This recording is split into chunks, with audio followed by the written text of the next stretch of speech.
Hi, welcome back, dear students. Second year biology chapter number 17 coordination और control के new lecture effectors और साथ के साथ रिफ्लेक्स आर्क को हम डिस्कस करेंगे। आपकी खिदमत में हाजिर है प्यारे स्टूडेंट्स। जब भी हम बात करते हैं इफेक्टर्स की, इफेक्टर्स क्या होते हैं?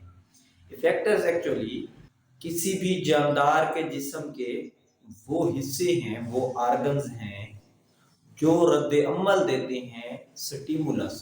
आप कह सकते हैं कि इफेक्टर्स वो हिस्से हैं जो रिस्पॉन्ड करेंगे, रद्द अमल पेश करेंगे। प्यारे स्टूडेंट्स, इफेक्टर्स हमारी बॉडी में दो हैं, मसल्स और ग्लैंड्स।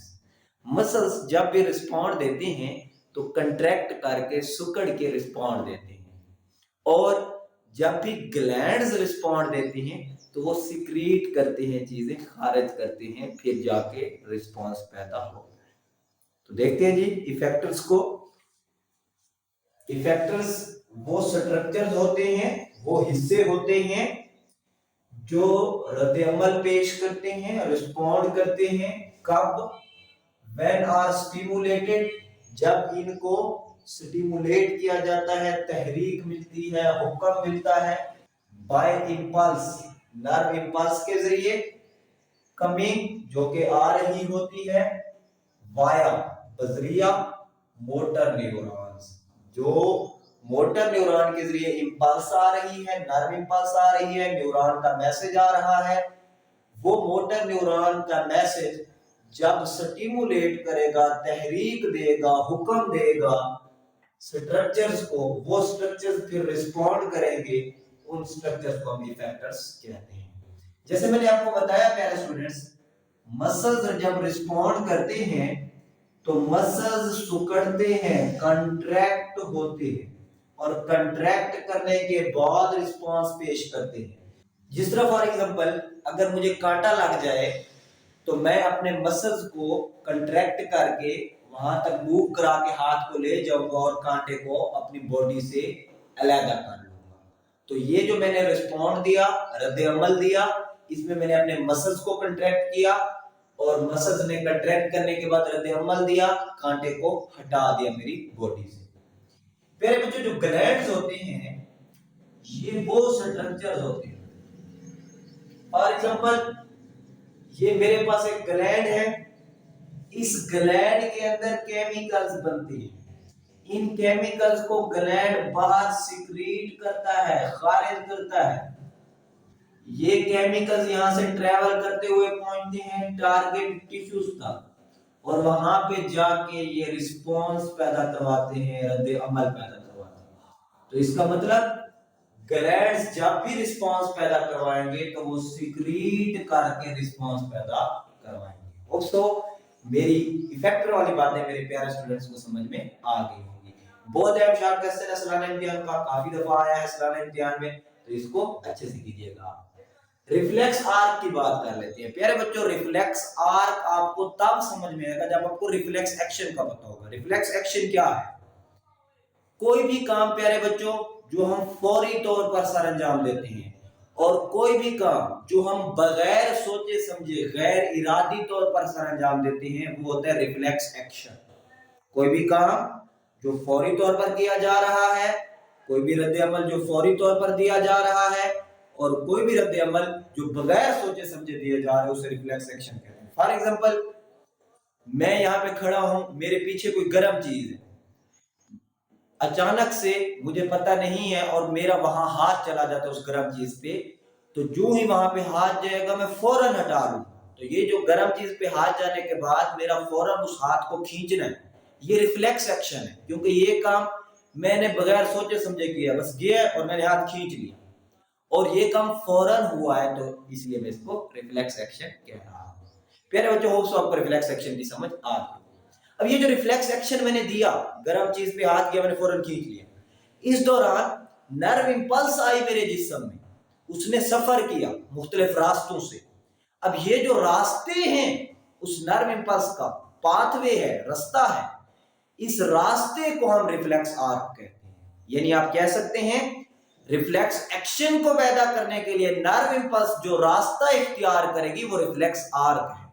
तो क्या है जी? रिफ्लेक्स आर्क पाथवे है, रास्ता है, passage of impulse, nerve impulse के गुजरने का रास्ता है, ड्यूरिंग द रिफ्लेक्स एक्शन, जब हम कोई रिफ्लेक्स एक्शन सर अंजाम देते हैं उस दौरान जो पैसेज ऑफ इंपल्स का यानी नर्व इंपल्स के गुजरने का पाथवे होता है, रास्ता होता है, उसे हम रिफ्लेक्स आर्क कहते हैं। प्यारे स्टूडेंट्स, रिफ्लेक्स एक्शन जैसे मैंने आपको बताया ये गैर इरादी है, बगैर इरादे के ये काम होता है। रिफ्लेक्स एक्शन बगैर सोचे समझे होता है, इनवॉलंटरी एक्शन। अब मैंने यहाँ पे आप लोगों के सामने स्पाइनल कॉर्ड की डायग्राम बनी हुई है रिफ्लेक्स आर्क वाले कंसेप्ट को क्लियरली समझाने के लिए। प्यारे बच्चों, मैंने आपको ये सिखाया था कि स्पाइनल कॉर्ड के अंदर एसोसिएटिव या इंटर न्यूरॉन्स होते हैं, आप इनको रिले न्यूरॉन्स भी कहते हैं। तो यहाँ पे मैंने आप लोगों के लिए शो किया है कि हमें एसोसिएशन न्यूरॉन्स मिलेंगे इस स्पाइनल कॉर्ड के अंदर। ये जो ब्लैक कलर में आपको नजर आ रहा है, एक्चुअली ये ब्लैक कलर वाला एसोसिएशन न्यूरॉन स्पाइनल कॉर्ड में मौजूद है। अब ना सिर्फ ये एसोसिएशन न्यूरॉन्स इस स्पाइनल कॉर्ड में मौजूद है, इस स्पाइनल कॉर्ड की तरफ जो मैसेज लाने वाले न्यूरॉन्स हैं वो हैं हाँ जी हमारे सेंसरी न्यूरॉन्स। सेंसरी न्यूरॉन्स आप कह सकते हैं हमारे हाथ से स्टार्ट हो रहे हैं, स्पाइनल कॉर्ड तक आ रहे हैं। तो यहाँ पे मैंने शो किया है कि जो ही आप उस कील को टच करते हैं तो सेंसरी न्यूरॉन ही एक्चुअली मैसेज लेके जाता है आपकी स्पाइनल कॉर्ड की तरफ, या आप कह रहे स्पाइनल कॉर्ड के इंटर न्यूरॉन्स की तरफ या एसोसिएशन न्यूरॉन्स की तरफ। फिर ये स्पाइनल कॉर्ड के जो एसोसिएशन न्यूरॉन्स हैं ये फर्दर इस ब्लू न्यूरॉन को मैसेज देते हैं जो कि एक्चुअली मोटर न्यूरॉन है। ये ब्लू न्यूरॉन मोटर न्यूरॉन वापसी मैसेज को इफेक्टर या मसल तक ले आता है। तो हम आपको ये सारा पाथवे, ये सारा रिफ्लेक्स आर्क समझा देते हैं कि किस तरह एक्चुअली होता है। जो ही जी इस बंदे का कील पे हाथ जाता है तो जो पेन के रिसेप्टर मौजूद है, मैं आपको सिखा चुका हूं स्किन में पेन रिसेप्टर होते हैं, बहुत ज्यादा होते हैं, तो वो पेन रिसेप्टर प्यारे स्टूडेंट्स एक्साइट हो जाएंगे। प्यारे स्टूडेंट्स, जब भी लफ्ज में एक्साइट या स्टिमुलेट बोलूं इसका मतलब नर्व इंपल्स पैदा हो गई। जब भी मैं लफ्ज एक्साइट या स्टिमुलेट बोलूं इसका मतलब नर्व इंपल्स पैदा हो गई है। तो जी नर्व इंपल्स जो पैदा हुई, इस पेन रिसेप्टर ने जो उस पेन को रिसीव किया, उस टच को रिसीव किया, तो उससे ये एक्साइट हुआ, स्टिमुलेट हुआ, नर्व इंपल्स पैदा हुई सेंसरी न्यूरॉन। सेंसरी न्यूरॉन उस नर्व इंपल्स को लेता लेता लेता लेता लेता ले जाएगा स्पाइनल कॉर्ड के इंटर न्यूरॉन्स के पास या एसोसिएशन न्यूरॉन्स के पास। स्पाइनल कॉर्ड के इंटर न्यूरॉन्स या एसोसिएशन न्यूरॉन्स एक्साइट हो जाएंगे, स्टिमुलेट हो जाएंगे, यानी उनमें नर्व इंपल्स पैदा हो जाएगी। जब ये स्पाइनल कॉर्ड के न्यूरॉन्स एसोसिएशन न्यूरॉन्स एक्साइट या स्टिमुलेट होंगे, इनमें नर्व इंपल्स पैदा होगी, ये फर्दर एक्साइट करेंगे, फर्दर स्टिमुलेट करेंगे, फर्दर नर्व इंपल्स देंगे मोटर न्यूरॉन कि भाई मोटर न्यूरॉन तो वेला खड़ा हुआ है, चल जा जल्दी से इंपल्स लेके इफेक्टर या मसल के पास। मोटर न्यूरॉन हुक्म की तमील करते हुए उस नर्व इंपल्स को लेके आ जाता है इफेक्टर या मसल। ये इफेक्टर या मसल, जैसे मैंने अभी बताया, इफेक्टर जो मसल होते हैं ये कंट्रैक्ट करके रिस्पांस देते हैं, तो ये मसल कंट्रैक्ट होगा, सिकुड़ेगा। जब ये मसल सिकुड़ेगा तो सिकुड़ने से हाथ वापस खींच जाएगा। जो ये मसल सिकुड़ेगा तो ये आपका रिफ्लेक्स एक्शन हो गया, हाथ का वापस खींचना। और ये जो सारा रास्ता है जिससे आपकी नर्व इंपल्स ट्रेवल करके गई है यहां तक, ये सारा पाथवे, ये सारा रास्ता आपका रिफ्लेक्स आर्क है।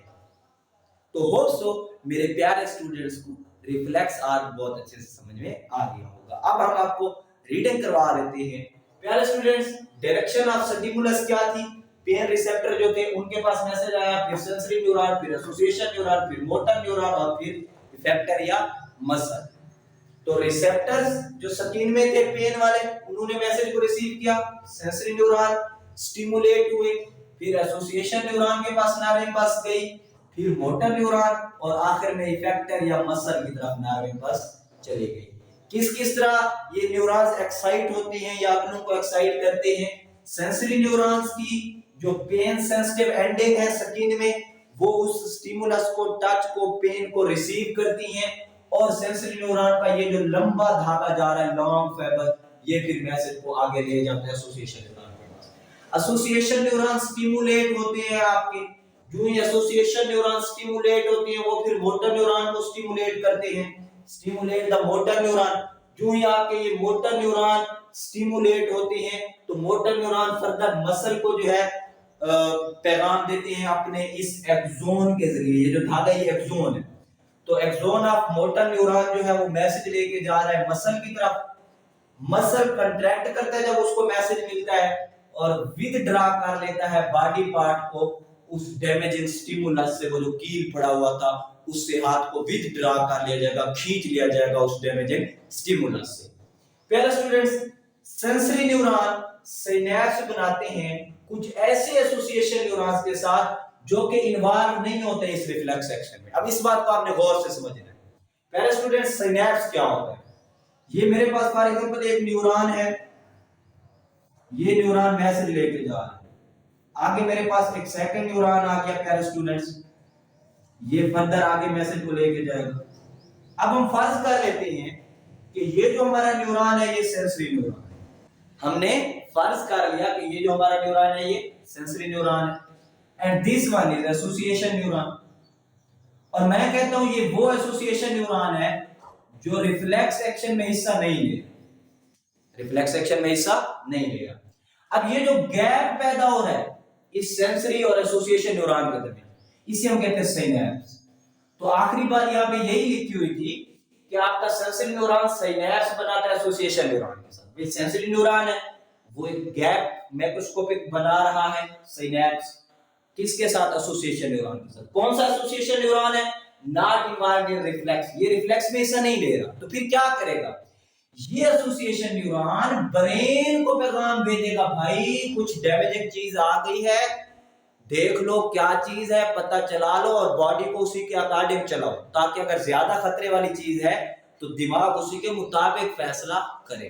तो यहाँ पे मैंने आपको शो किया है कि जो आपका सेंसरी न्यूरॉन है ये ब्लैक वाला, ये सेंसरी न्यूरॉन कुछ इधर और सेंसरी आप कह रहे एसोसिएशन न्यूरॉन्स होती हैं उनके साथ आके सिनैप्स बनाता है। वो एसोसिएशन न्यूरॉन आपके ब्रेन को पैगाम भेजते हैं ताकि डैमेज के बारे में आप अवेयर हो जाएं, आपको पता चले।